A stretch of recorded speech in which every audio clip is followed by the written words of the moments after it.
গ্রামে গিয়ে আখ চুরি করার মজাই আলাদা। আসসালামু আলাইকুম, সবাই কেমন আছেন? আশা করি ভালো আছেন। তো আজকে আমরা যাব গ্রামের বাড়িতে ঘুরতে, আমার মামার শ্বশুর বাড়িতে। কিন্তু রেডি হয়ে গাড়িতে উঠে পড়লাম, অটোতে। তো গ্রামের দুই সাইডে সুন্দর গাছ, সবুজ শ্যামল জঙ্গল, খুব সুন্দর রাস্তা, ভাঙ্গাচুরা রাস্তা। তারপরেও অনেক ভালো লাগে এই রাস্তা দিয়ে যেতে, অনেক বাতাস আর অনেক আরাম।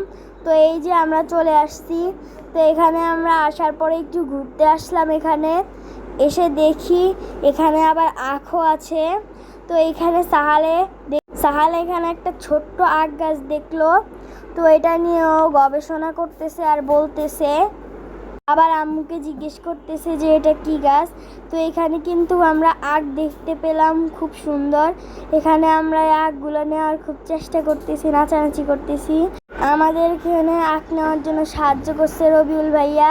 তো এখানে কিন্তু একটু নরম করে দিছে ও, আর ইউসা এখানে টেনে উঠিয়ে ফেলছে। তো এখানে কিন্তু আমরা আখ ভেঙে নিলাম, সবাই এখন ভাগ করে খাবো। আখটা বেশি বড় ছিল না, তাই আমাদের ভাগে কম পড়ছে। আখের যে সাইডটা একটু মিষ্টি ছিল ওইটাই রবিউল ভাইয়া নিয়ে গেছে। দেখেন পা দিয়ে ভেঙে ভেঙে নিয়ে যাচ্ছে। তো আমি কিন্তু নিতে চাইছিলাম, কিন্তু আমাদেরকে দিল না। তো যতটুকু পাইছি অতটুকু নিয়ে এখন আলহামদুলিল্লাহ।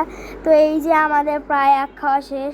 আমার রবিউল ভাইয়া বেশি খায় নাই, অল্প একটু খেয়ে তারপরে বাকিটুকু আমাদেরকে দিয়ে দিয়েছে।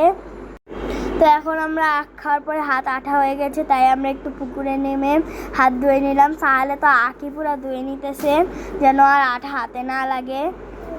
তো এখন কিন্তু আমরা খাইতে চলে এসেছি। তো সাহালে এখানে একটা গাজর নিয়ে বসে আছে।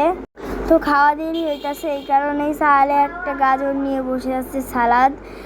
তো আমরা এখন খাওয়া দাওয়া শেষ করে চলে যাচ্ছি আমার দাদার বাড়িতে আবার। তো এখানে কি সুন্দর একটা ভিটা, ইটের ভিটা। এই ভিটাটা দেখতে অনেক সুন্দর লাগছে আকাশের সাথে, আকাশটাও কি সুন্দর। তো এইখানে কত ইট। তো এই সময় কিন্তু অনেক রোদ ছিল আর অনেক গরমও ছিল। যাওয়ার সময় অনেক ঠান্ডা বাতাস ছিল, কিন্তু আসার সময় অনেক রোদ।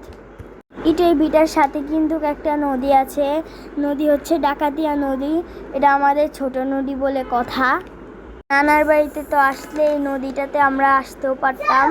তো এখানে কিন্তু অনেক সুন্দর একটা পরিবেশ, বসে থাকা যায়। আমার খুবই ভালো লাগে, কিন্তু গ্রামে বেশি দিন থাকা হয়নি এবার। ইনশাআল্লাহ আবার আসবো গ্রামে। তো আজ এই পর্যন্তই। আমরা দাদার বাড়িতে দাঁড়িয়ে কি শান্তি, কত সুন্দর পরিবেশ। Thanks for watching. এই পর্যন্ত, সবাই ভালো থাকবেন, সুস্থ থাকবেন। আল্লাহ হাফেজ। আসসালামু আলাইকুম।